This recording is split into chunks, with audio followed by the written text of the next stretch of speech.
Basic कुछ calculations वाले questions देखे। अब हम इवारती प्रश्न शुरू करने जा रहे हैं। उसके पहले मैं आपको 3 नियम बताऊंगा जो मैं सभी को बताता हूं, ये आप एकदम ध्यान से सुनिएगा। फुल स्क्रीन कर लो, बात अब नहीं करेंगे हम, फुल स्क्रीन करिए और सुनिए बात बहुत ध्यान से, है ना। जैसे मैंने कहा कि ए और बी का जो रेशो है वो है 2:3। अगर ए के पास 8,000 रुपए हैं तो बताइए बी के पास कितना। अगर ए के पास 8,000 रुपए हैं तो बताइए बी के पास कितना। तो आप एक चीज अच्छे से समझ लो रेशो वाले चैप्टर में कि कभी भी हमें 1 की वैल्यू निकालनी है, और 1 की वैल्यू हम हमेशा किससे निकालेंगे, जिसके बारे में हमें जानकारी होगी। मुझे यह पता है, मैंने आपको सबसे पहले दिन बताया था कि रेशो मतलब हिस्सा, एक टुकड़ा, है ना। किसी भी चीज के पहले हम 5 बराबर टुकड़े करेंगे, 2 हिस्से ए को देंगे, 3 हिस्से बी को देंगे, यही होता है रेशो। अब ए के पास अगर 8,000 रुपए हैं जबकि उसके पास 2 हिस्से हैं, तो 8,000 रुपए अगर 2 हिस्सों के बराबर हैं तो एक कितने का, 4,000 का। और आपको हमेशा एक की वैल्यू निकालनी है जो दिया हुआ है उसके अकॉर्डिंग। अगर एक की वैल्यू 4,000 है, एक टुकड़ा 4,000 का, तो बी के पास तो 3 है, तो 4,000 का 3 गुना करिए तो बी के पास कितने आ जाएंगे, 12,000 रुपए आ जाएंगे।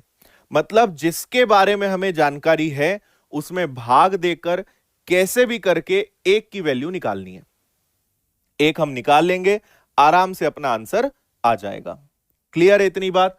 और आगे सुनिए, अगर ऐसा होता कि ए बी का रेशो 5:6 है और मैं कहूं कि दोनों के पास कुल 22,000 रुपए हैं, 22,000 है।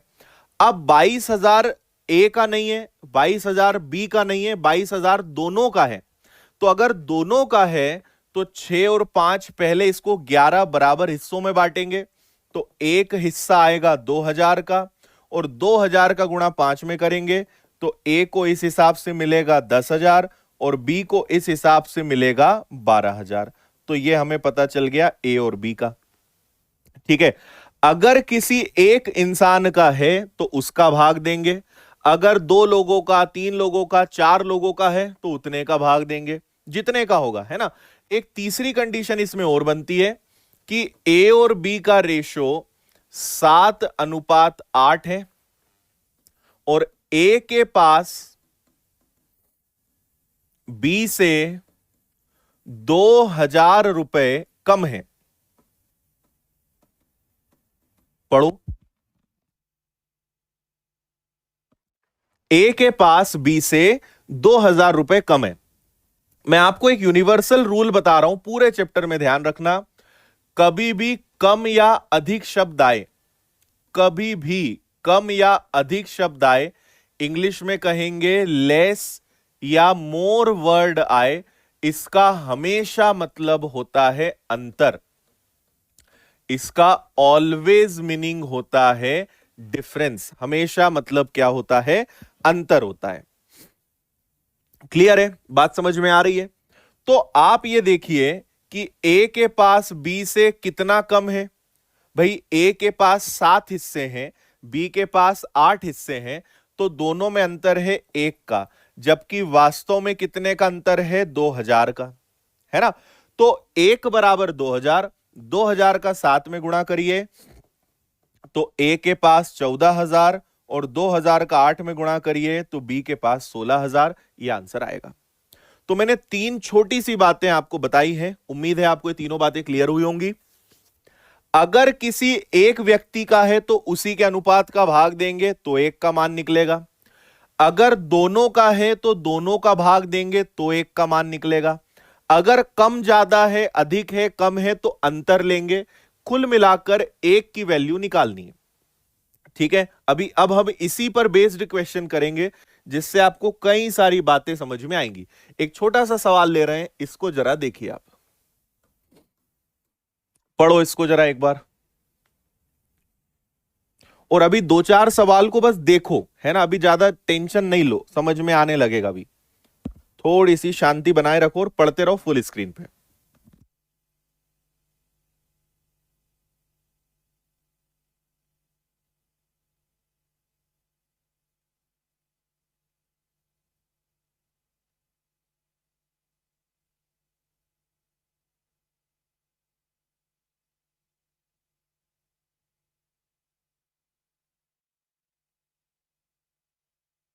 देखिए, ए, बी, सी और डी का रेशो कितना है? 5, 6, 9 और 4। ठीक है, ए और सी के पास, ध्यान से पढ़ना, ए और सी के पास बी से, ए और सी के पास बी से 4,000 रुपए ज्यादा है। तो ए और सी के पास कितना है? ए और सी के पास है 9 और 5 14। बी के पास कितना है? 6। तो ए और सी के पास बी से कितना ज्यादा है भाई? तो 8 ज्यादा है, 8 यूनिट ज्यादा है। इसीलिए कितने रुपए ज्यादा है? इसीलिए 4,000 रुपए ज्यादा है। तो 8 की वैल्यू 4,000, तो 1 की वैल्यू 500। मुझे बस 1 की वैल्यू कैसे भी मिल जाए तो काम बन जाएगा। आ रही बात समझ में? 1 की वैल्यू कितनी हो गई? 500 हो गई। अब आगे सुनो, है ना भाई, ए और सी के पास, ए और सी के पास कितने हिस्से हैं? 14 हिस्से हैं। बी के पास कितने हिस्से हैं? 6 हैं। और जब भी कम या अधिक, सुनो, अंतर लेना ही है ना? तो ए और सी के पास बी से 4,000 रुपए ज्यादा हैं और होंगे, क्योंकि 8 यूनिट्स ज्यादा है, 8 टुकड़े ज्यादा हैं, इसलिए 4,000 ज्यादा है। 8 पंजे 40, 1 बराबर 500। अब आगे देखो, बी और सी के पास ए और डी से कितना अधिक है? तो देखो, बी और सी के पास चलते हैं, ये हो गए बी और सी, 9 और 6 15, ए और डी 5 और 4 9। तो बी और सी के पास ए और डी से कितना ज्यादा है? तो इनमें अंतर है 6 का। अब मुझे बताइए कि 1 यूनिट की वैल्यू 500 है, तो 6 की वैल्यू कितनी? 1 की वैल्यू 500, तो 6 की वैल्यू कितनी? 6 और 500 का गुणा कर दीजिए, आंसर कितना आ जाएगा भैया? 3,000 आ जाएगा। सी आपका आंसर है। हाँ, आ रही है बात समझ में?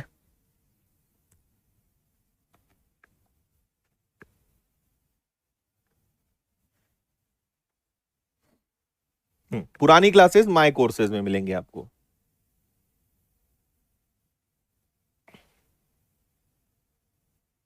ठीक है, समझ में आया? सिंपल था। 8 का अंतर, 4,000 रुपए का अंतर, 8 बराबर 4,000, 1 बराबर 500। बी और सी के पास 15 यूनिट, ए और डी के पास 9 यूनिट, 6 ज्यादा, 1 की वैल्यू 500, तो 6 की वैल्यू कितनी ज्यादा? 3,000। ये आपका आंसर आएगा। नेक्स्ट,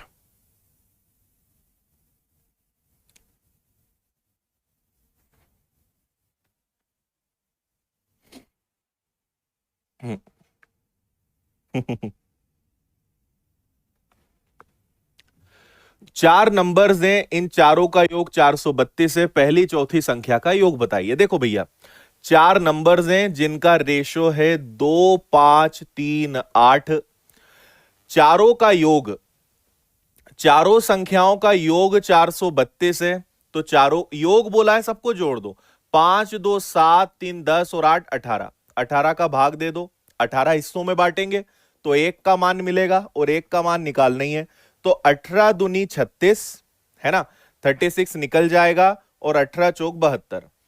ठीक है, ये आ गया आपका। 1 की वैल्यू 24 आ गई। अब आपसे बोला है पहली और चौथी संख्या बताओ। पहली और चौथी संख्या बताओ। तो पहली संख्या है 2, चौथी संख्या है 8। 8 और 2 10।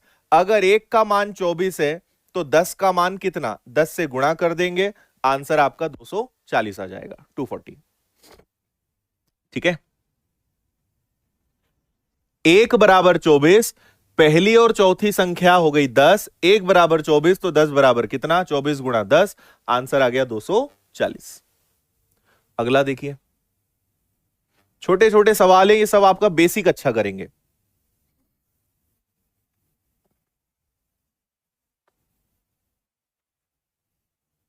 हाँ बिल्कुल तन्मय, पूरी उम्मीद है भाई।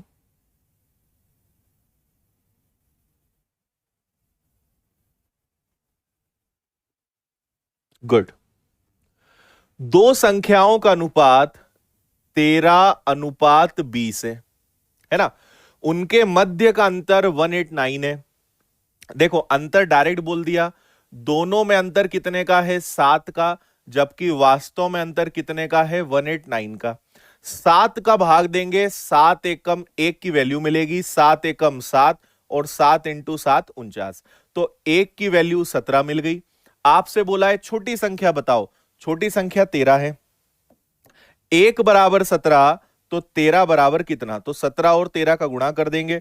13 इंटू 7 91, 1 हासिल का 9, 13 और 9 कितना हो जाएगा, 22 हो जाएगा। 221 आपका आंसर आ जाएगा। 221। समझ में आया?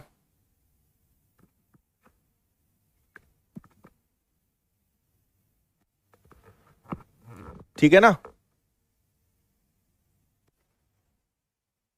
अच्छा मैंने यहां पे गलती कर दी क्या, एक सेकेंड एक सेकेंड, मैंने कैलकुलेशन मिस्टेक करी है। 7 दूनी 14 होगा और 7 इंटू 7 49 होगा, है ना। 1 की वैल्यू 27 आएगी, 17 नहीं आएगी, ठीक है। तो 27 में 1 की वैल्यू 27, तो छोटी संख्या कितनी हो जाएगी, 13। 13 से 91 का 1 हासिल का हो जाएगा 9, 26 और 9 351 करेक्ट आंसर आएगा। सही कर लेना इसको, है ना। 351 सी आंसर है। 27 बार कैंसिल होगा। ठीक है, डन है।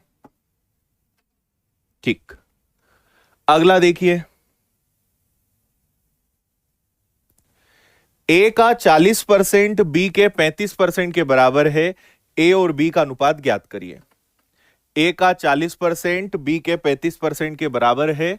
देखो इसमें क्या होता है, कई सारे बच्चे क्या करते हैं, मैं आपको आसान सवाल है, आराम से आंसर दे दोगे, लेकिन बिना लिखे अगर करने की आदत बनाना है तो क्या, कई लोग सोचते हैं ए का 40% बी के 35% के बराबर है, 5 × 40, 5 इंटू 7 35, 8 और 7 आंसर आ गया। बिल्कुल गलत, ऐसे नहीं होगा कभी है। देखो ये हमेशा ना पलटेगा, ए का 40 बी का 35, तो एक्चुअल में ए का 35 और बी का 40, ये हमेशा उल्टा होता है। तो आंसर 7:8 आता है। इसको आप हमेशा पलट दो, है ना। क्यों पलट दो, उसका कारण है, ए का 40% बी के 35% के बराबर है। तो ए का 40 बी का 35, ए को यहीं रहने दो, बी को नीचे ले आओ, परसेंट से परसेंट चला जाएगा, तो ये आ जाएगा आपका 35/40। 35/40 आ जाएगा। 5 से कैंसिल करेंगे 7 बार, 5 से कैंसिल करेंगे 8 बार, तो आंसर कितना आएगा भैया, आंसर आएगा 7:8, 7:8। क्लियर हुआ?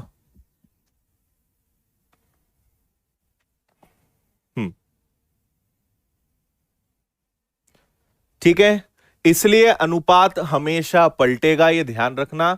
ए यहीं रहेगा, बी नीचे आ जाएगा, तो ए के सामने 35 और बी के सामने 40, 7:8 इसका आंसर आएगा। इसका बताइए।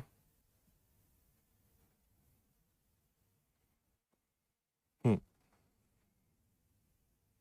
अच्छा ठीक है तन्मय, मुझे नंबर देना, मैं हमारी टीम को बोलूंगा, कॉल करेंगे आपको। ठीक है तन्मय।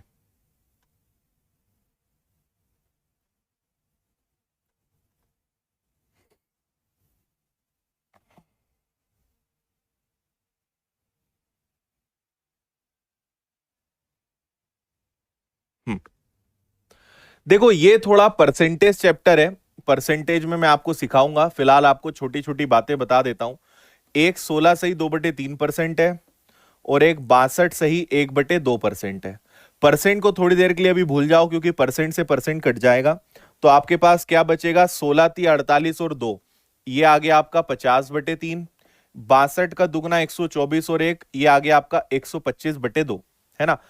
इनका शॉर्टकट है, लेकिन उसके लिए परसेंटेज चैप्टर जब हम इसके बाद पढ़ेंगे तो मैं आपको सिखाऊंगा डायरेक्ट इसका आंसर कैसे आएगा, है ना। अभी आप समझ लो ऐसे ही करना है, क्योंकि इसी के बाद 2 चैप्टर बहुत ज्यादा जरूरी हैं, एक अनुपात और दूसरा प्रतिशत। पहले अनुपात को बहुत अच्छे से सीखो, फिर प्रतिशत को बहुत अच्छे से सीखो, और उसके बाद हर चैप्टर अपने आप आपसे बनेगा। बस 2 चैप्टर तक थोड़ी शांति रखो, क्योंकि 2 चैप्टर्स बड़े हैं, मेन फाउंडेशन है। हमेशा याद रखना, कोई भी अगर बिल्डिंग बनानी है, कोई इमारत बनानी है, घर बनाना है, कोई भी चीज बनानी है, तो उसका फाउंडेशन, जो उसका आधार होता है, न्यू जो होती है, वो बनाने में समय लगता है। उसके बाद काम बहुत जल्दी जल्दी होता है। तो आप समझो कि आपकी अभी ना न्यू डल रही है, अभी आपका आधार मजबूत किया जा रहा है, इसमें समय लगेगा। इसके बाद फिर बिल्डिंग काफी तेजी से बनेगी। आधार मजबूत होना चाहिए, और अभी हम फाउंडेशन पर काम कर रहे हैं, ये ध्यान रखो, है ना। तो एक बात बताओ, ये ए है, 16 सही 2/3% को क्या लिख सकते हैं, उसको लिख सकते हैं 50/3। दूसरा बी है, 62 से 1/2 को क्या लिख सकते हैं, इसको लिख सकते हैं 125/2, है ना। ये ए है, ये बी है, तिर्यक गुणा कर दो।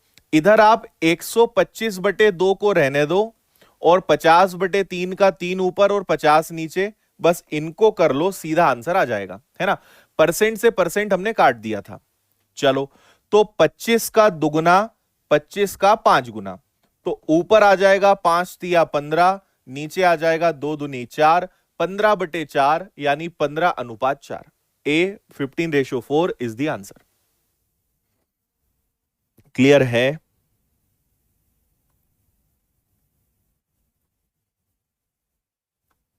ठीक है। 16 तिया 48 और 2 50/3, 62 124 और 1 125/2, है ना। तो 50/3 125/2, 50 नीचे 3 ऊपर, काटा पीटी करी, 15/4 यानी 15:4। बाकी इसका शॉर्टकट आपको प्रतिशत वाले चैप्टर में सिखाएंगे। ठीक है, तन्मय यहां मत शेयर करो, आपको कॉल करेंगे।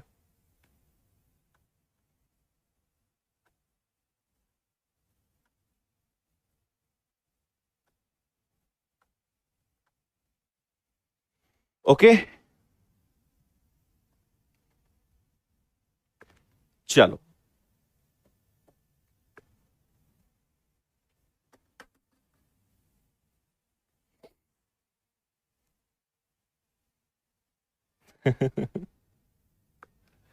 ए बी का 4 गुना है, बी सी का दुगना है, ए बी सी ज्ञात करिए। देखिए, इसका आपको सिंपल सा तरीका सिखाते हैं, सुनिएगा। ए जो है बी का 4 गुना है, और बी सी का दुगना है। ऐसे क्वेश्चन को हम बोलते हैं डिपेंडेंसी वाले प्रश्न, यानी ए डिपेंड है बी पर, बी डिपेंड है सी पर। ठीक है, तो अब आप देखो, ए बी का 4 गुना है, ए जो है बी का 4 गुना है, और बी सी का दुगना है। तो ऐसे क्वेश्चन में हम हमेशा अंतिम व्यक्ति से शुरू करते हैं। आप सी को कुछ भी मान सकते हो, यहां एक मानने से काम हो जाएगा। तो माना कि सी कितना है, 1 है। बी सी का दुगना है, तो 1 का दुगना कितना हो जाएगा, 2। और ए जो है बी का 4 गुना है, इसका 4 गुना कितना हो जाएगा, 8। आंसर आ गया 8:2:1। सबसे आसान।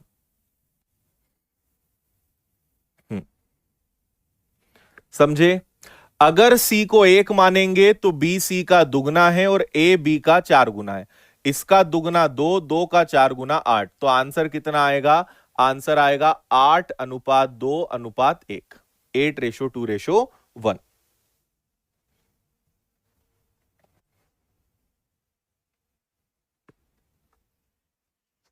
क्लियर है?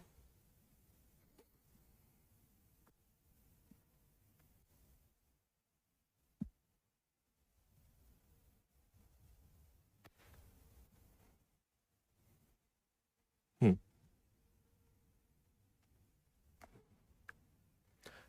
ये क्वेश्चन थोड़ा सा और अलग है। ए बी का 500% है, बी सी का 2/3 है, ए बी सी ज्ञात करिए।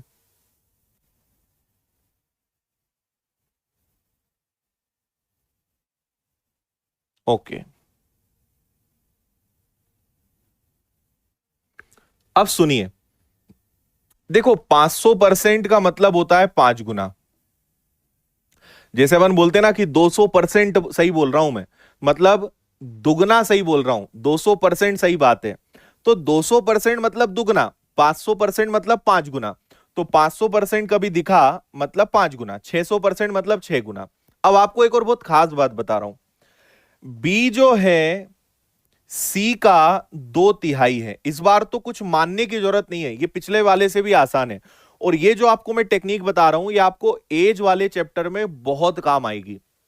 हमेशा याद रखना, जो पहले आए वो ऊपर, जो बाद में आए वो नीचे, है ना। क्यों ऐसा होता है?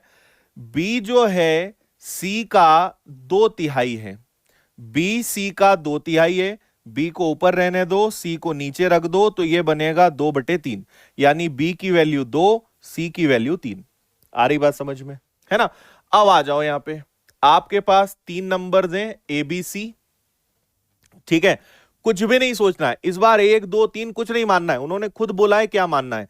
सी को मानना है 3, तो बी उसके मुकाबले होगा 2। अगर जो पहले वो ऊपर, जैसे आपसे बोलेंगे, आपसे बोला कि सीता जो है, सीता गीता की 8/9 है ना। सीता गीता की 8/9 है, जो पहले वो ऊपर, जो बाद में वो नीचे, तो सीता और गीता का अनुपात क्या बनेगा? 8:9। तो बी और सी का अनुपात क्या बनेगा? 2:3। बात खत्म। अब आगे सुनो, ए जो है बी का 500% है, 500% मतलब 5 गुना, इसका 5 गुना कितना आ जाएगा? 10। तो आंसर कितना आ जाएगा भैया? आंसर आ जाएगा 10 2 3, 10 2 3, C is the answer. Okay, समझे?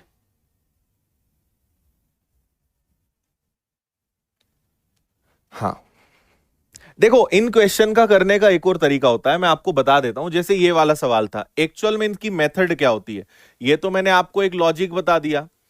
आप बोलोगे, कई लोग बोल भी रहे हैं कि सर मेथड भी तो बताओ, तो मेथड सुन लो, फिर जब मेथड बताऊंगा ना तो फिर आप बोलोगे सर यही अच्छा है। आपके साथ ना समस्या ये है कि हमेशा वो होती ना कहावत, दूसरे की थाली में ज्यादा घी दिखता है, अपने पास जो है ना उससे संतुष्ट नहीं है। ये बताओ तो बोलते हैं मेथड बताओ, मेथड बताओ तो क्या बोलोगे? शॉर्टकट बताओ, दोनों बता दो तो बोलोगे सर इससे भी और अच्छा कुछ बताओ। मतलब कुछ भी कर लो, है ना। इसका तरीका सुनो क्या करना है। ए बी का 4 गुना है, ए बी का 4 गुना है, बी को 1 मानेंगे तो ए को 4 मानेंगे, कुछ भी मान लो, 2 मान लो तो 8, 3 मान लो तो 12, कुछ भी मान लो। ए को 1 मानेंगे तो बी 4 गुना हो जाएगा, ए 4 गुना हो जाएगा। बी सी का दुगना है, बी सी का दुगना है तो ये आ गया। अब ए बी और बी सी आपके पास है, इनसे ए बी सी बना लो, है ना। ए बी सी कैसे बनाएंगे? 4 1 और 2 1, है ना। यहां 1 है तो यहां 1, यहां 2 है तो यहां 2, 4 का दुगना हो गया 8, 2 एकम हो गया 2, 1 एकम 1 हो गया आपका 1, तो यह आपका आंसर आ गया 8 2 1। ये इसका मेथड है। अब मैं ये बताऊंगा तो आप बोलोगे सर इससे तो यही अच्छा है, इसलिए तो आपको यही बताया था मैंने। हम्म, क्योंकि आप एग्जाम में कोई एक ही चीज करोगे और जैसी आदत बना लोगे ना, आपसे प्रश्न वैसे बनेंगे, है ना। आप बोलते हो नहीं सर ये पता होना चाहिए, पता होना चाहिए अलग चीज है, लेकिन करोगे नहीं आप इसको यूज, क्योंकि आप एग्जाम में एक ही मेथड लगाओगे और जैसी आदत बना लोगे वैसी चीजें आपसे बनेंगी, वैसे आप क्वेश्चंस को करने लगोगे, है ना। 2 2 3 3 मेथड का कोई मतलब नहीं निकलता है।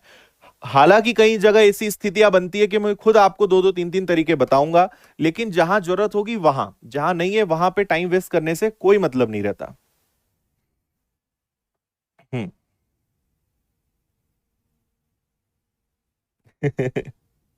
दोनों थाली के घी ठीक है। देखो जो ऐसा बोलता है ना कि लॉजिक भूल सकते हैं मेथड नहीं, आप गलत फहमी है, भूलोगे तो दोनों ही भूलोगे, ठीक है।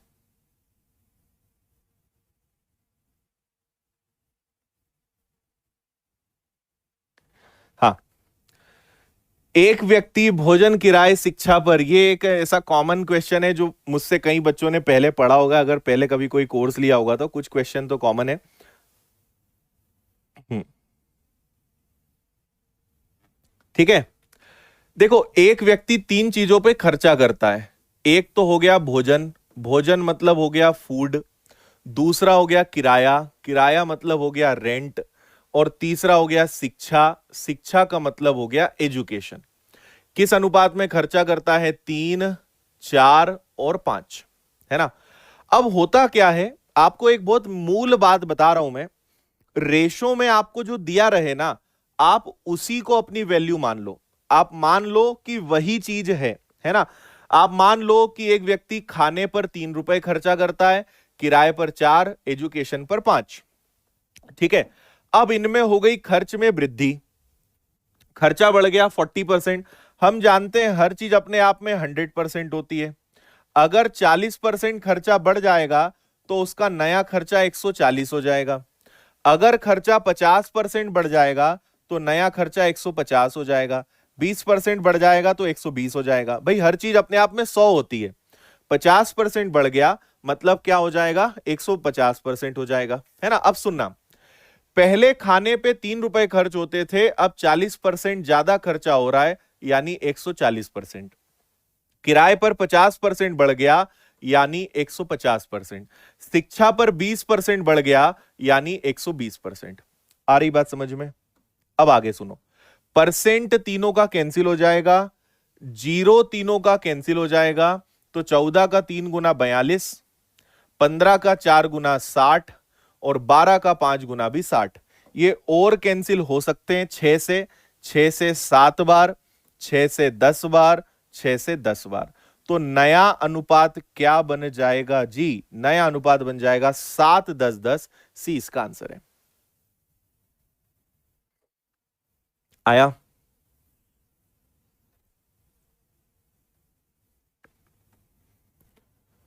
एकदम सिंपल तरीका इसका हो जाएगा।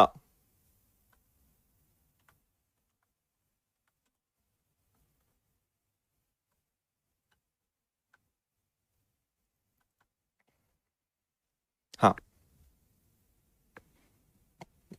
अभी और ऐसे क्वेश्चन करा रहा हूं आपको। जो अनुपात दिया रहे उसको रियल वैल्यू मान लो कि भैया वही सब कुछ है ना। 3 रुपए था, 40% बढ़ गया 140। 4 रुपए था, 50% बढ़ गया 150। 5 रुपए था, 20% बढ़ गया 120। और अनुपात का नियम होता है कि जो चीजें कॉमन है उनको आप काट सकते हो। परसेंट तीनों में था, जीरो तीनों में था, वो गया। 14 तिया 42, 15 चौक 60, 12 पंजे 60, सब 6 से और कट गए। जितना शॉर्ट कर सकते हो कर दो, वो आपका आंसर होता है।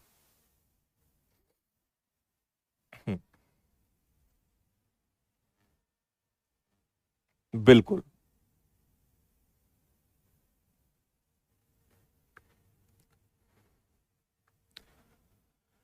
देखिए, एक व्यक्ति एक दूरी या एक डिस्टेंस तय करता है। किस रेशो में करता है? 4, 3 और 2। इसमें से एक ट्रेन है, एक बस है और एक कार है ना। और इन पे लगता है किराया, इन पे लगता है फेयर, किराया, जिसका रेशो कितना है? 2, 4 और 3। क्लियर है? आगे बढ़ेंगे। कुल खर्च किया गया किराया 5200 है, तो बस का किराया ज्ञात करिए। अब मैंने आपको थोड़ी देर पहले क्या कहा कि जो अनुपात में दिया रहता है उसी को वैल्यू मान लो, है ना। आप ये मान लो कि ये दूरी का अनुपात है, आप मान लो कि ये दूरी है ना। उसने ट्रेन से 4 किलोमीटर की दूरी तय करी, बस से 3 किलोमीटर की दूरी तय करी और कार से 2 किलोमीटर की दूरी तय करी। हमने इसको रियल में मान लिया। किराया क्या मान लिया कि ट्रेन का किराया 2 रुपए लगता है 1 किलोमीटर का, बस का किराया 4 रुपए लगता है, कार का किराया 3 लगता है। तो आपको अब इससे पता है क्या मिलेगा? आपको इससे मिल जाएगा उनके खर्च का अनुपात, उनके एक्सपेंडिचर का रेशो, खर्च का अनुपात, है ना। तो आपको सिर्फ यहां पे गुणा करना है। भाई आप समझो कि 4 किलोमीटर 2 रुपए के हिसाब से जाएंगे तो 8 रुपए खर्चा होगा। 3 किलोमीटर 4 रुपए के हिसाब से जाएंगे तो 12 खर्चा होगा। 2 किलोमीटर 3 के हिसाब से जाएंगे तो 6 खर्चा होगा। ये और शॉर्ट हो सकता है, 2 से 4 बार, 2 से 6 बार और 2 से 3 बार। ये और शॉर्ट हो गया। अब हमारे पास यहां कहा गया है कि कुल 5200 रुपए हैं। कुल कितने रुपए हैं? 5200। तो 6 4 10 और 3 13, 13 में बांटो, ये भी तो खर्च ही हुआ ना। तो एक बराबर क्या हो जाएगा? एक बराबर 400 हो जाएगा, है ना। एक की वैल्यू आपको मिल गई और अनुपात में आपको मैं पहले भी बोल चुका हूं कि एक का मान पता चल जाना चाहिए कि एक बराबर क्या। एक की वैल्यू 400 है, तो आपसे पूछा है बस का किराया बताइए। तो मुझे फिर बताओ कि बस का किराया, बस पे कितना किराया लग रहा है? 6। अगर एक की वैल्यू 400 है तो 6 की वैल्यू कितनी? तो बस पे टोटल खर्चा जो किया जा रहा है वो कितना किया जा रहा है? 2400। ए इसका आंसर होगा।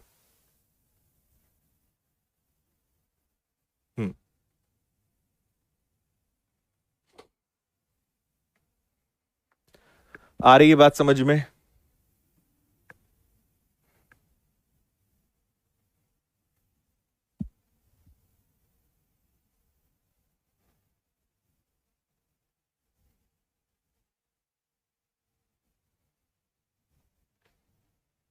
हाँ जी, बिल्कुल फाउंडेशन में पढ़ाया है, समझ में आया। 4 किलोमीटर 2 रुपए के हिसाब से, 3 किलोमीटर 4 रुपए के हिसाब से, 2 किलोमीटर 3 के हिसाब से, और कट रहे थे तो काट दिया। ये खर्चे का अनुपात है, 6 4 10 3 13, कुल खर्चा है 5200। 5200 को 13 से भाग दिया, 1 बराबर 400। बस का किराया बोला तो 6 से गुणा कर दिया, 2400। ये आंसर है आपका। हम्म।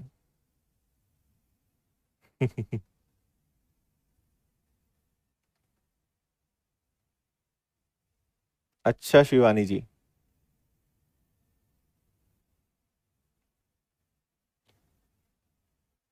बिल्कुल। अब ये देखो, ये सवाल पढ़ने में फिर आपको अलग लगेगा, करेंगे हम इसको वापस इसी तरीके से। देखो, जो बेसिक क्वेश्चन होते हैं वो तो सेम रहेंगे, लेकिन आगे कुछ नए नए क्वेश्चंस, अलग क्वेश्चंस आपको मिलेंगे, पर जो बेसिक है वो तो आपको सब में सेम मिलेगा।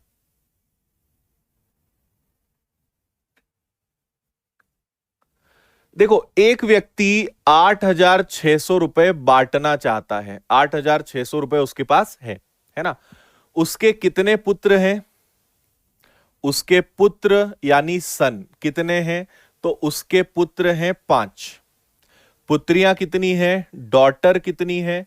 तो पुत्रियां हैं 4। और भतीजे यानी नेफ्यू, भतीजे कितने हैं? भतीजे हैं 2। तो ये तो आ गया नंबर ऑफ पर्सन, लोगों की संख्या, है ना, जो कि हमें मानना नहीं है क्योंकि दिया हुआ है। 5 पुत्र है, वो उसको मानोगे थोड़ी कि माना कि 5 पुत्र, वो तो दिया ही है ना। तो जो दिया है उसे हमें नहीं मानना है, वो तो है, उसमें आपको कुछ नहीं करना है। अब आगे सुनो, है ना, छोटा सा परिवार है इनका, 5 ही पुत्र हैं, बस 4 पुत्रियां हैं 2 भतीजे। आगे बोल रहे हैं हर पुत्री को हर भतीजे से 4 गुना पैसा मिला। हर पुत्री को हर भतीजे से, चलेगा ना इंग्लिश में कि हिंदी में? इंग्लिश से हिंदी में भी लिखूं, पुत्र पुत्री भतीजा, है ना, ऐसे समझ लो आप। हर पुत्री को हर भतीजे से 4 गुना धन मिलेगा, ठीक है भैया। और हर पुत्र को हर भतीजे से 5 गुना धन मिलेगा। तो ये आपको इनके प्रत्येक का धन पता चल गया कि प्रत्येक को कितना कितना देना है, ठीक है। वापस फिर वही बात आएगी, गुणा करो। 5 पुत्र 5 5 रुपए 25, 4 पुत्रियां 4 4 रुपए, 2 भतीजे 2 2 रुपए, ये आ गए कुल रुपए। जबकि टोटल रुपए बांटने कितने हैं? टोटल बांटने हैं 8,600। 25 और 16 41 प्लस 2 43, 43 से भाग दिया, एक की वैल्यू क्या मिल गई? एक की वैल्यू 200 मिल गई, ठीक। एक की वैल्यू अगर 200 मिल गई तो अब आपसे क्या पूछा है, यह भी थोड़ा ध्यान से पढ़ लिया करो कि पूछा क्या है, ठीक है। आपसे पूछा है हर पुत्री का, प्रत्येक पुत्री का बताना है। देखो, अगर 200 का गुणा 16 में करोगे तो आपको 3200 रुपए मिलेंगे। ये 3200 रुपए सभी पुत्रियों के हैं, सबके हैं। जबकि पुत्रियां हैं कितनी? 4। तो आप इसको 4 से भाग दोगे तो हर पुत्री को कितना मिलेगा? 800, इसलिए 800 इसका आंसर आएगा। अच्छा लव्यांश, पहली क्लास है तुम्हारी, ठीक है। 800। आपसे पूछा जाता सभी पुत्रियों के पास कितना है, तो 3200। एक के पास कितना है? 400।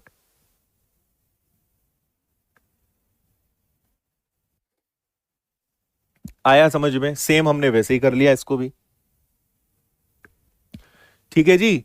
5 लड़के 4 लड़कियां 2 भतीजे, हर पुत्री को भतीजे का 4 गुना और हर पुत्र को भतीजे का 5 गुना, एक का 4 गुना एक का 5 गुना। 25 16 2 43, एक बराबर 200, 16 का 3200, एक पुत्री को 800। डन। आगे बढ़िए।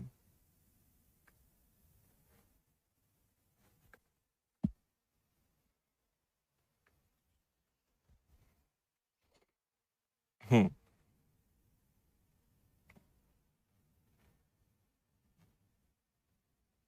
मजा आया? इसको करो और मजा आएगा भी। जितनी कम बातें करोगे और जितना फुल स्क्रीन पे और पढ़ने पे ध्यान लगाओगे उतना आनंद आएगा, आनंद की अनुभूति प्राप्त होगी। जितना गप्पेबाजी करोगे, बातचीत करोगे, सिर्फ बर्बादी हाथ लगेगी। हम्म। चलिए चेतन, अच्छी बात है भाई।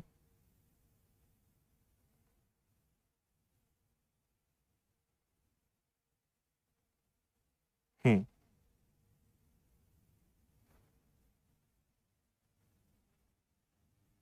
अमित बताएंगे, मत चिंता करो, अभी सब बताएंगे।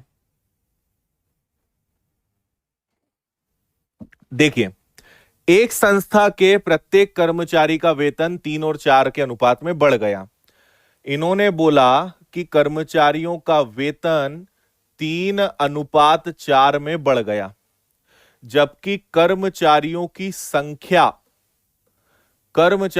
संख्या 5:3 के अनुपात में कर दी गई, है ना।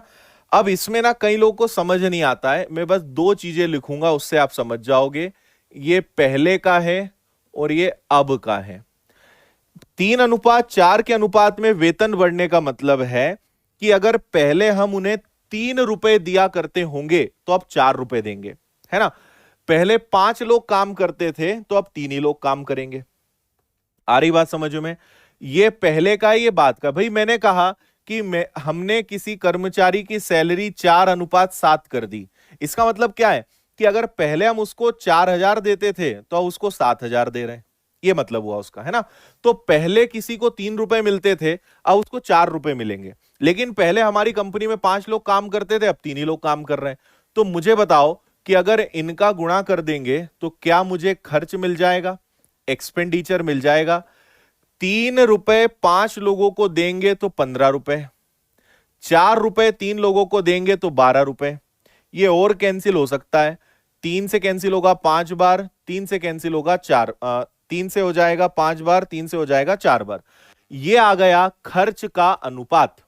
पहले खर्चा 5 था, अब खर्चा 4 है। हालांकि आप यहां 3 से 3 काट सकते थे, 5 और 4 डायरेक्ट लिख सकते थे। संस्था को 45,000 का लाभ हुआ। कैसे लाभ हुआ? लाभ ऐसे हुआ कि पहले खर्चा 5 होता था, अब खर्चा 4 है। तो कितने का लाभ है? 1 यूनिट का। जबकि वास्तव में कितने का लाभ है? 45,000 का। तो एक की वैल्यू कितनी आ गई भैया? एक की वैल्यू आ गई 45,000। एक की वैल्यू 45,000। तो आपसे बोला है संस्था का पूर्व खर्चा, पुराना खर्चा क्या है? तो 45,000 का गुणा 5 में कर दो। तो 45,000 का गुणा अगर 5 में कर देंगे तो कितना आ जाएगा? 25 और 20 यानी 225। 2,25,000 ये उसका पुराना वाला खर्चा होगा। ए इसका आंसर है। ठीक है। एक व्यक्ति को 3 रुपए तो 5 को 15, एक को 4 रुपए तो 3 को 12। तो खर्चा 5 से 4 हो गया। एक का लाभ हो रहा है 45,000 का। वास्तव में एक का मान हमें मिल गया, एक का मान हमेशा निकालना रहता है। तो पुराना खर्चा कितना? 5। आपसे बोलते हैं नया खर्चा बताओ, तो 45,000 का गुणा 4 में करते हैं। लेकिन पुराना बोला है तो हमारा पुराना खर्चा आएगा 2,25,000। ठीक है, बिल्कुल। ओके, डन है, समझ में आया।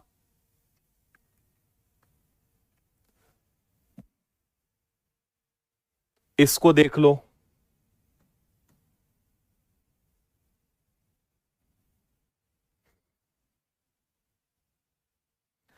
अगर 15-12 से करेंगे तो भी आ जाएगा, बात एक ही है। कैंसिल करो तो ठीक, ना करो तो भी ठीक।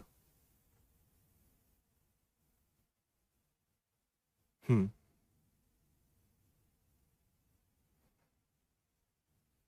देखो, अनुपात में है पहली वस्तु का the value of two items. यहां पे ना दो वस्तुएं ऐसा लिखा हुआ था, थोड़ी लैंग्वेज में कुछ गलती है। यहां पे दो संख्याएं एक निश्चित अनुपात में है, पहली वस्तु का 40%, पहली वस्तु को 40% से बढ़ाया जाए, दूसरी को x% से घटाया जाए तो उनका नया अनुपात यह है, तो x का मान बताइए, है ना। देखो दो वस्तुएं हैं, एक को मैं a नाम दे देता हूं, एक को b नाम दे देता हूं। एक को 40% बढ़ाया गया यानी 140, एक को x% घटाया गया तो x ही रहने देते हैं, जिससे नया अनुपात क्या बन जाता है, 7:3। ऐसा लिख सकते हैं, माना एक वस्तु A है, एक वस्तु B है, 40% बढ़ाया, x% घटाया, जिससे नया अनुपात क्या बना, 7:3, 7:3, है ना। तो अब इसको हल कर लेते हैं। परसेंटेज से परसेंटेज चला गया, 7 से कैंसिल हो गया ये 20 बार, है ना, और 20 का गुणा हम यहां कर देंगे। आ रही बात समझ में? 20 का गुणा अगर आप यहां कर दोगे, एक वस्तु, एक मिनट, यहां कुछ है क्या, value of two items in the ratio of 3:2। अच्छा एक मिनट, यहां पर ना, यहां एक लाइन ही पूरी गायब है, मैं हिंदी में लिख देता हूं। दो वस्तुओं का अनुपात,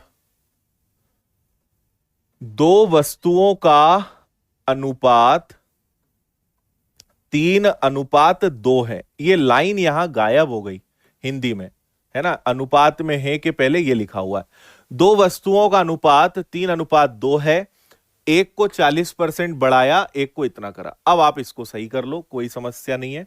देखो एक वस्तु को हम 3 मानेंगे, एक को 2 मानेंगे, अब हम आराम से हल कर लेंगे, है ना। तो इसको अब सॉल्व कर लेते हैं। तो 2 से, एक 3 था, 40% बढ़ाया, 2 था, x% करा, 7 और 3 बन गया। तो 2 से इसको उड़ा देंगे तो ये आ जाएगा कितना, 10 बार, 10 का 3 गुना 30, 30 का 3 गुना 90। तो x की वैल्यू 90 आ रही है।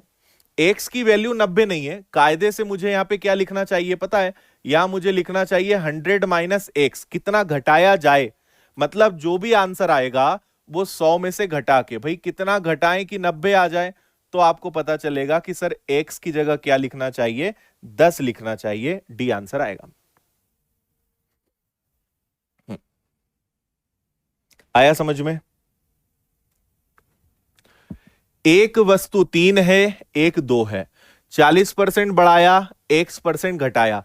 अगर इतना नहीं भी लिखो तो 90 आएगा। हम जानते हैं हर चीज 100 होती है, 90 कब होगा, जब 10% की कमी आएगी।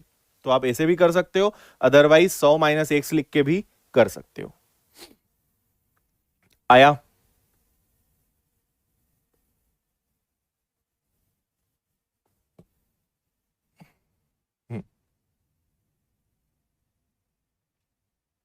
ठीक है, डन है। तो आज हम यहीं पे रुकेंगे, आज के लिए इतने प्रश्न पर्याप्त हैं। कल इसके आगे टाइप नंबर 3 आएगा, जिसमें सिक्के वाले, कॉइन्स वाले क्वेश्चंस आएंगे। अनुपात काफी बड़ा चैप्टर है, काफी सारी चीजें आपको इसमें सीखने को मिलेंगी, है ना। बस अच्छे से, ईमानदारी से रेगुलर रहिए, टाइम पर आइए और अच्छे से मन लगा के मैथ्स ही नहीं सारे लेक्चर्स अच्छे से पढ़िए। धीरे धीरे आपका बेस बहुत अच्छा होगा और आप बहुत बेटर अपने आप में फील करेंगे। पुराने दिनों से कंपेयर करोगे तो आप काफी बेहतर और अपने आप को काफी अच्छे लेवल पे महसूस करेंगे। बस मेहनत करनी पड़ेगी। सबसे पहली चीज होती है रेगुलरिटी। रोज पहले तो क्लासेस अटेंड करिए, रेगुलर रहिए, अपने आप आपको इंप्रूवमेंट दिखेगा। नहीं अटेंड करोगे, नई बात सुनोगे तो आप पीछे होते जाओगे, वो भी आपको दिखेगा कि बाकी लोगों से आप पीछे हो रहे हो। और उसके पीछे एक ही कारण होगा, रेगुलरिटी की कमी। रेगुलर रहोगे, सब लोग अच्छे से आगे बढ़ेंगे। ठीक है, चलिए। बाकी कुछ नन्हे मुन्ने नादान बच्चे, मैंने कहा था ना आखिरी में आएंगे, बीच में आएंगे, फिर वो अपने घिसे पिटे सवाल पूछेंगे। इनका काम ही यही है, ना टाइम पे आना, ना कुछ, आए कहीं भी भरा गए क्लास में धक्का मुक्की करके। और भी सिलेक्शन हुआ है, उन्हें बहुत सारी बधाइयां, बहुत सारा आशीर्वाद और शुभकामनाएं। और जो कुछ नंबरों से रुके हुए होंगे और सुधार करेंगे और अगली बार जो है सिलेक्शन लेंगे। ठीक है, रात को भी लगभग 11:30 बजे तक तो मैं यूट्यूब पर ही लाइव था, है ना। और आपको जान के बहुत खुशी होगी कि मोर देन 1500, मतलब ये तो कल रात का आंकड़ा है, 1500 से ज्यादा बच्चों का अपना सिलेक्शन हुआ है और ये आंकड़ा बहुत बड़ा जाएगा, है ना, क्योंकि ये तो कल के 4-5 घंटों में इतने बच्चों ने बताया। अभी तो बहुत सारों के मैसेज आ रहे हैं, कई सारे तो अभी बताएंगे नहीं, तो मतलब बहुत बड़ा आंकड़ा जो है विनर्स पार करने वाला है। नई वैकेंसी भी आने वाली है एमपी पुलिस की। ठीक है, जिनका नहीं हुआ है नई वैकेंसी के लिए तैयारी शुरू कर दो।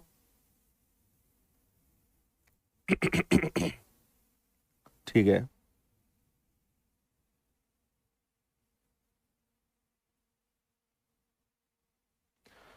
ओके।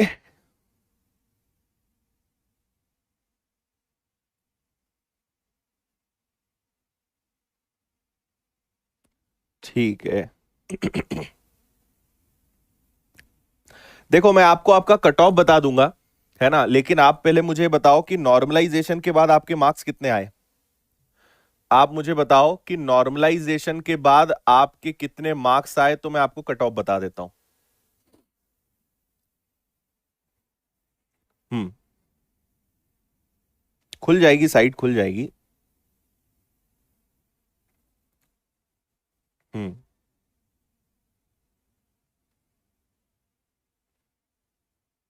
हम तो आपके साथ हैं भाई, हमेशा साथ हैं और रहेंगे। ठीक है, 2 स्टार 2 स्टार तक आपके साथ आपका साथ देंगे। ठीक है,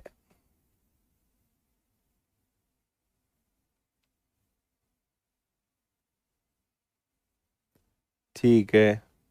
जब मार्क्स ही नहीं दिख रहे हैं तो कट ऑफ कैसे बताएगा कोई, मुझे बताओ। ठीक है, हाँ। चलिए करते हैं शुरुआत, और बातें करेंगे, ऐसे तो कितनी बातें की जाए कम है। आइए, आज हमें कॉइन्स वाले क्वेश्चंस के साथ स्टार्ट करना है। अब मैं आप लोगों से रिक्वेस्ट करता हूं फुल स्क्रीन करिए। ठीक है, सेशन को स्टार्ट करते हैं, फुल स्क्रीन करिए और देखिए यहाँ पे कॉइन्स वाले क्वेश्चंस के साथ हम बढ़ेंगे। एक बैग में 785 रुपए के रुपए हैं, जिसमें 3 प्रकार के कॉइन्स हैं, 2 रुपए, 5 रुपए, 10 रुपए। और इनकी जो वैल्यू है, मतलब सॉरी नंबर ऑफ कॉइन्स जो है उनका रेशो है 6, 9, 10। तो बैग में 5 रुपए के कितने सिक्के, देखिए हमारे पास 3 प्रकार के सिक्के हैं, 2 रुपए के सिक्के हैं, 5 रुपए के सिक्के हैं और 10 रुपए के सिक्के हैं। 3 प्रकार के सिक्के हैं जिनका रेशो कितना है, इनका रेशो है 6, 9 और 10। ठीक है, ये किस चीज का रेशो है, ये नंबर ऑफ कॉइन्स का रेशो है। और ये क्या है, ये तो सिक्कों की वैल्यू है ना।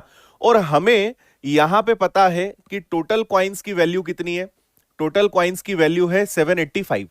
अब हमें बस एक छोटा सा काम करना है, क्योंकि ये सिक्कों की रियल संख्या नहीं है, उनकी जो भी संख्या रही होगी ये उसका रेशो है। तो हमें यहां पे क्या करना है, उस रेशो का पता लगाना है जो वैल्यू का रेशो होगा। तो सिक्के वाले क्वेश्चन में जो आपने कल मैंने आपको जो टाइप कराया था, एज इट इज हम करेंगे, इनका आप करेंगे पहले गुणा। आपको जो संख्या दी हुई है आप मान लेंगे कि यही सिक्कों की संख्या है ना। अगर 2 रुपए के 6 सिक्के होंगे तो इस हिसाब से 12 रुपए बनेंगे, है ना। 5 रुपए के 9 सिक्के होंगे तो 45, 10 रुपए के 10 सिक्के होंगे तो 100। ठीक है, और ये आपने पता है क्या पता लगा लिया, ये आपने उनकी वैल्यू या बोलना चाहिए उनका जो मूल्य है उसका अनुपात आपने पता लगा लिया। अब हमारे पास उनका कुल मूल्य पता है और मूल्य का अनुपात भी पता है। आराम से अब आप क्वेश्चन को कर सकते हो। ठीक है, अब सुनिए, 12 + 45 + 100 ये अपने आप में होता है 157, है ना, 157। 157 से देखोगे तो डायरेक्ट ये कितना है, डायरेक्ट ये 5 गुना है, यानी एक की वैल्यू कितनी आ गई, 5 आ गई। अब आपसे क्या बोला है, बताइए बैग में 5 रुपए के कितने सिक्के, 5 रुपए के कितने क्वाइंस, तो 5 रुपए। और अब देखो ये संख्या का अनुपात है, जल्दी जल्दी में आप क्या गलती कर दोगे कि देखोगे ही नहीं कि कहां गुणा करना है। ये संख्या का अनुपात है, ये उनके मूल्य का अनुपात है। तो आपसे संख्या पूछिए तो संख्या में गुणा करोगे ना। 5 रुपए के कितने सिक्के, 9, तो 9 और 5 का गुणा करो, तो 9 गुणा 5, 45 कॉइन्स, 45 सिक्के होंगे, किसके होंगे, 5 रुपए के। 5 रुपए के 45 कॉइन्स, सी इसका आंसर आएगा।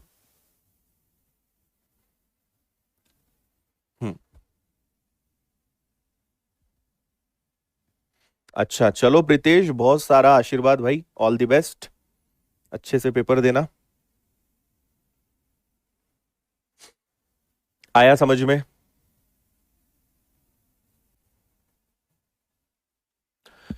सिंपल सी बात है। 2 रुपए के 6 सिक्के, 5 रुपए के 9 सिक्के, 10 रुपए के 10 सिक्के, तो ये इनकी वैल्यू आ गई। पर ये भी अनुपात है और रियल वैल्यू इतनी है, 1 = 5, 5 का 9 में करेंगे 45 कॉइन्स 5 के। 2 रुपए के पूछते तो 5 का गुणा 6 में, 10 रुपए का पूछते 5 का गुणा 10 में। आराम से आप बता सकते हो। एक और क्वेश्चन मैं आपको दे रहा हूं सेम, इसका आंसर बताइए। हम्म।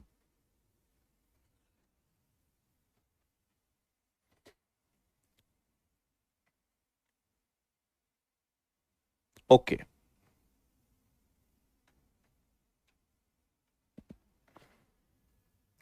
चलिए इसको देखिए। यहां पैसे आ गए हैं लेकिन कोई दिक्कत नहीं है, आराम से करिए।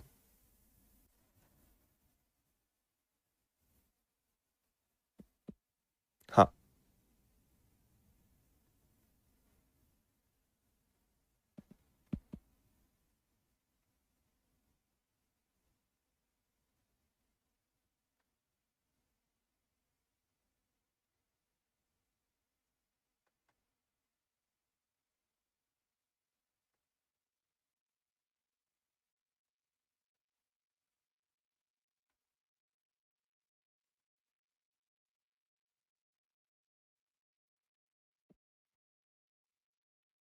देखिए 1 रुपए, सॉरी, 3 प्रकार के सिक्के हैं। एक 25 पैसे का है, एक 10 पैसे का है, और एक 5 पैसे का है ना।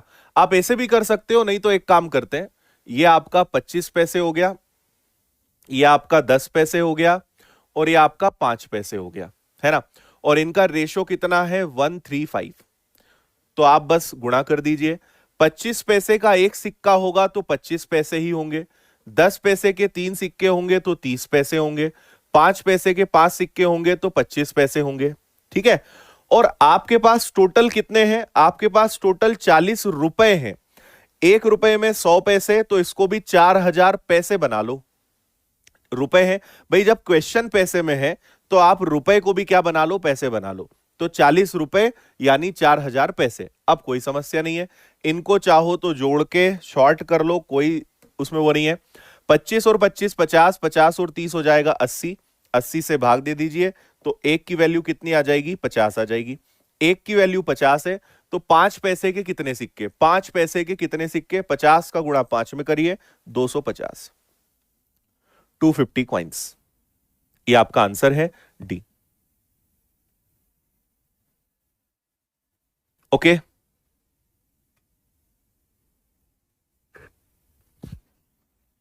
यस, 250 इसका बिल्कुल सही आंसर होगा। अब समझ गए?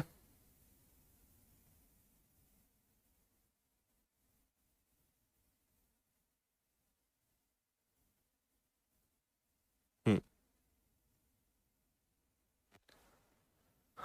चलिए, ये इसका टाइप 2 है। देखो इसमें 2 प्रकार के पैटर्न्स होते हैं। ये अभी आपको मैंने जो बताया, ये पैटर्न 1 था। ठीक है। अब मैं आपको इसका पैटर्न 2 बता रहा हूं। ये थोड़ा सा अलग है, पहले आप देखो फिर मैं बताता हूं। ये पैटर्न 2 है।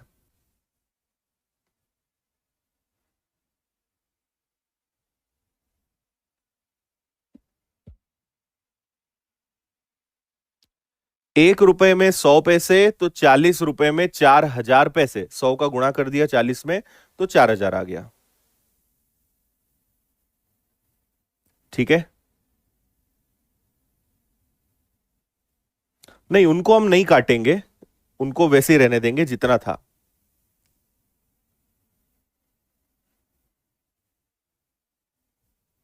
काटेंगे नहीं उनको। देखिए, इस बार 1 रुपए, 50 पैसे और 25 पैसे के सिक्के हैं, जिनका अनुपात कितना है? 13, 11 और 7, है ना। और इस बार आपको पता होना चाहिए कि ये इनके मूल्य का अनुपात है, इनकी वैल्यू का अनुपात है ना। और आपको इस बार उनकी संख्या का या उनके नंबर्स का रेशो निकालना है। बात समझना, पिछला सवाल अलग बात थी, यह सवाल अलग है। ठीक है, पहले क्या होता था, संख्या देते थे, वैल्यू निकालते थे। इस बार वैल्यू दी है, संख्या निकालना है, तो रटी रटाई विद्या पे नहीं चलना है कि गुणा करेंगे, ऐसे नहीं करेंगे, गुणा से काम नहीं चलेगा। यहां क्या करना पड़ेगा वो बात जरा ध्यान से सुनिए। यहां पे आप क्या करोगे, जब भी 1 रुपए आएगा तो आप 1 का गुणा करेंगे, 50 पैसे आएगा तो आप 2 का गुणा करेंगे, 25 पैसे आएगा तो 4 का गुणा करेंगे। ये कहां से आया, 1 रुपए में 1 रुपए का एक ही सिक्का होगा, इसलिए 1 का गुणा। 50 पैसे के 1 रुपए में 2 सिक्के होंगे, इसलिए 2 का गुणा। 1 रुपए में 25 पैसे के 4 सिक्के होंगे, इसलिए 4 का गुणा, है ना। अब आप बोलोगे गुणा करना क्यों है, तो वो और सुनो, ये इनकी वैल्यू का अनुपात है। 1 रुपए के सिक्के मिलकर 13 रुपए बने, अगर 13 रुपए हैं तो उसके अंदर सिक्के भी 13 ही होंगे। 50 पैसे के सिक्के इकट्ठे करके 11 रुपए बने, 1 रुपए में 50 पैसे के 2 सिक्के होते हैं, तो 11 के अंदर 22 सिक्के होंगे। 1 रुपए में 25 पैसे के 4 सिक्के होते हैं, तो 7 रुपए में 28 सिक्के होंगे। समझ में आ रही बात।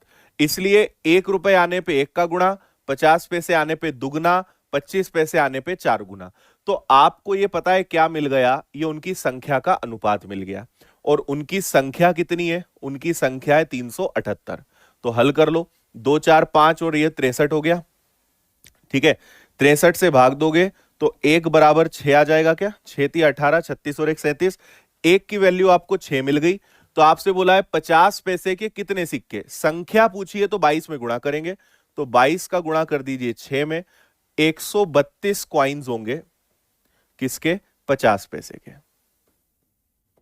ये आपका आंसर है 132, ऑप्शन बी।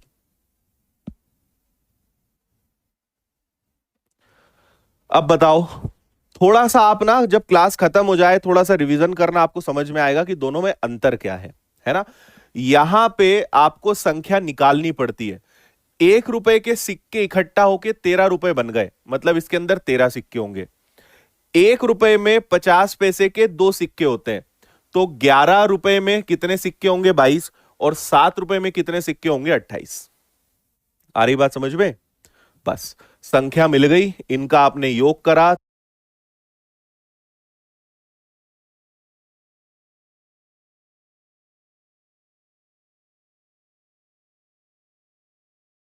छह गुणा 22, 132।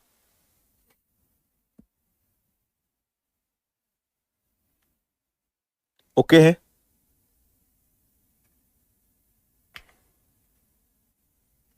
चलिए आगे बढ़े।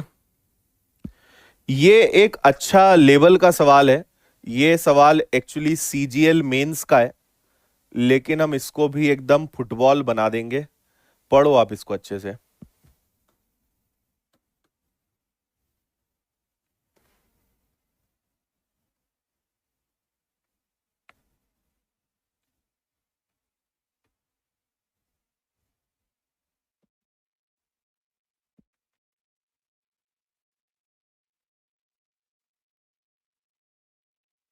हम्म,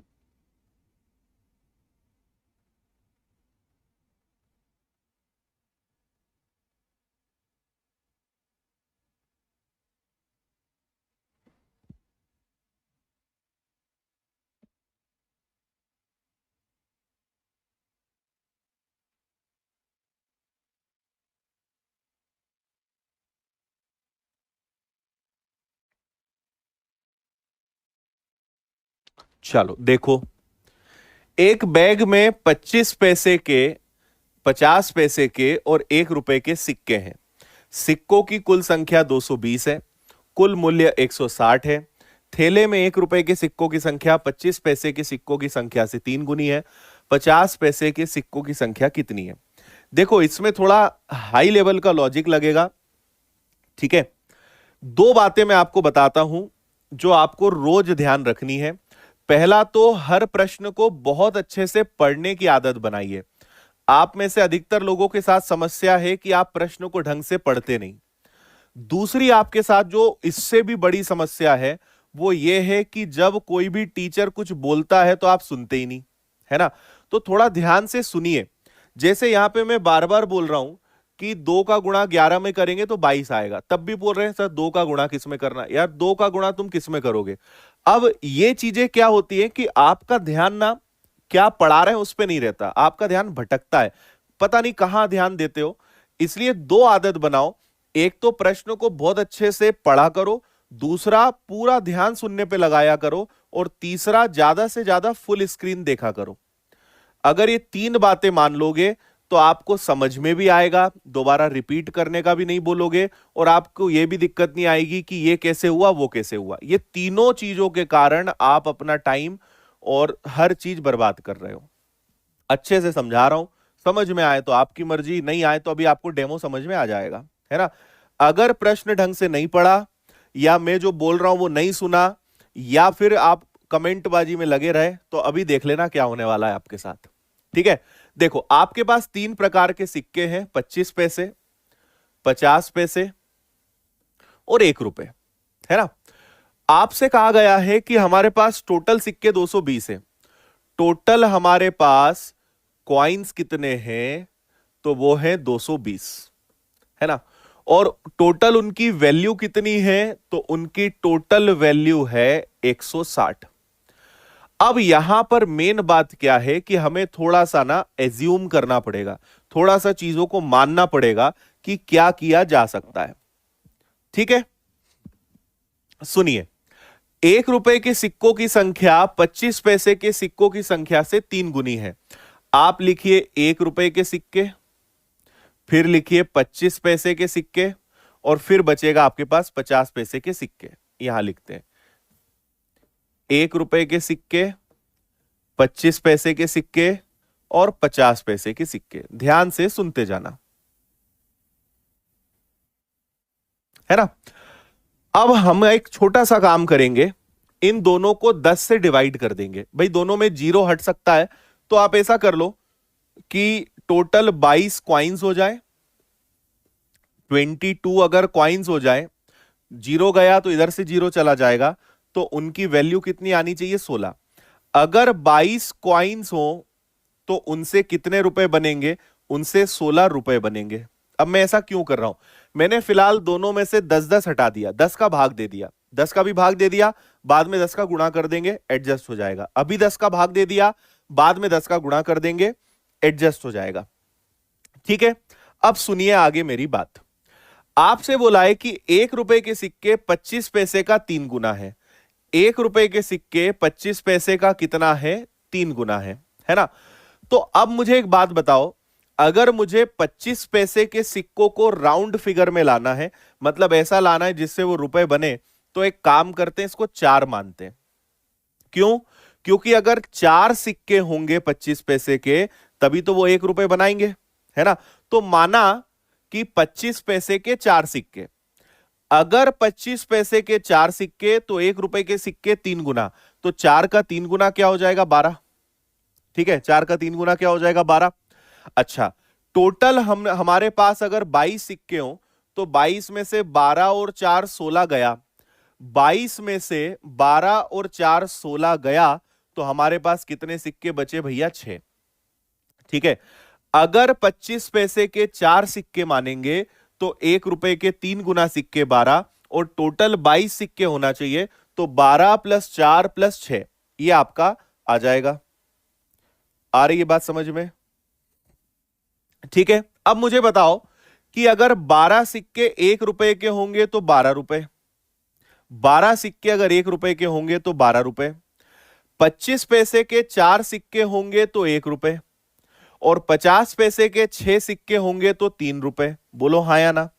तो अब मुझे बताओ कि 12 और 13 और 3 16, देखो 16 भी सेटिस्फाई हो रहा है, 22 भी संतुष्ट हो रहा है, 16 भी संतुष्ट हो रहा है, मतलब हमने जो एज्यूम किया वो एकदम परफेक्ट है।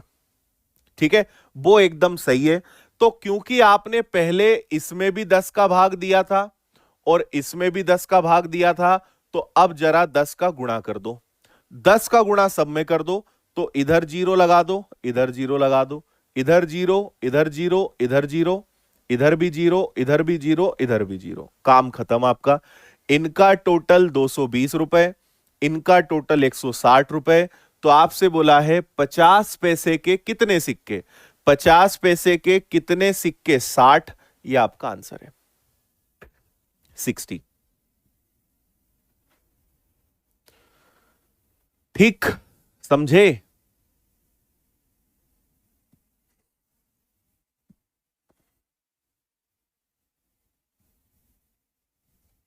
अब बताओ, मजा आया?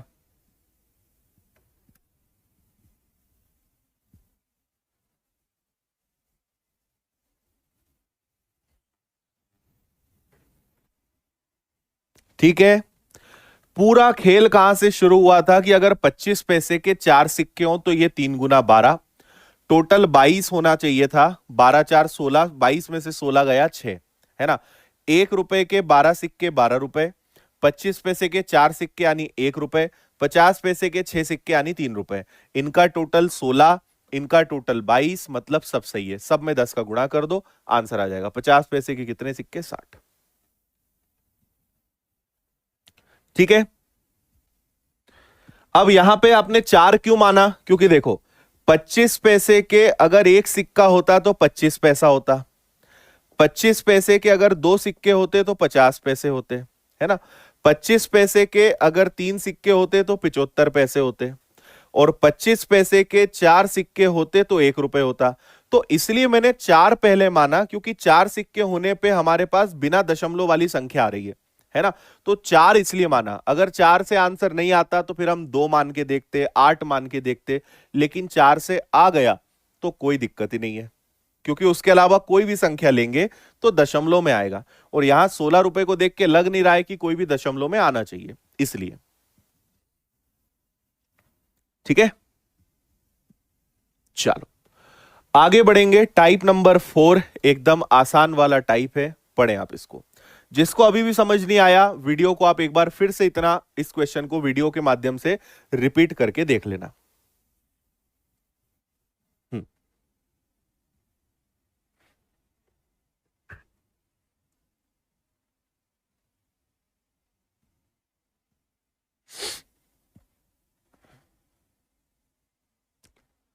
1270 रुपए एबीसी में बांटना है, ए को बी से 30 रुपए ज्यादा मिले, बी को सी से 20 रुपए ज्यादा मिले, किसको कितना कितना मिलेगा। देखो आपको मैं यहां एक छोटी सी बात सजेस्ट करता हूं, ए को बी से, ए के पास बी से 30 रुपए ज्यादा होना चाहिए, और बी के पास सी से 20 रुपए ज्यादा होने चाहिए। आ रही बात समझ में? ए के पास बी से 30 रुपए ज्यादा, बी के पास सी से 20 रुपए ज्यादा, तो किसको कितना कितना मिलेगा। यहां पे आप भले एक्स लगा लो, क्यों लगा लो, क्योंकि उसमें एक्स जैसा कुछ है नहीं।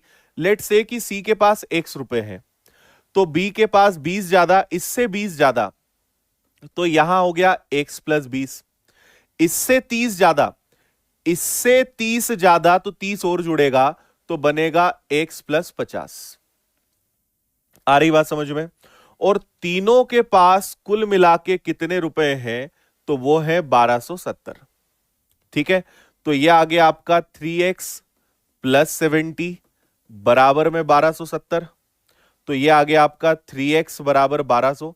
इसको x से इसलिए बता रहा हूं क्योंकि इसमें x से जैसा कुछ है नहीं, बहुत नॉर्मल चीज है, इसलिए कर लो, है ना। x की वैल्यू 400 आ गई, तो 400 x की वैल्यू है, तो आपको यहां पता चल गया कि c के पास 400 रुपए, 400 प्लस 20 बी के पास, 400 प्लस 50, 450 ए के पास। तो ये इनका पैसा है और ये आपका आंसर है। कि सर सी को 1 मान ले क्या, सी को 100 मान ले क्या, यहां नहीं मानेंगे। देखो मानते कहां हैं, जब आपके पास कोई प्रतिशत या गुना हो, आपसे बोलेंगे ए बी का 4 गुना है, बी सी का 5 गुना है, या ए बी का 10% ज्यादा है, ऐसे केस में मानते। पर जहां क्लियर बोला है कि ए के पास बी से 30 रुपए ज्यादा है, वहां आप नहीं मान सकते भाई। मानोगे कैसे? 1 रुपए होगा तो 31 होगा, 2 रुपए होगा तो 32 होगा। तो आप ऐसे केस में नहीं मान सकते, इसलिए यहां पे माना नहीं जाएगा कुछ भी।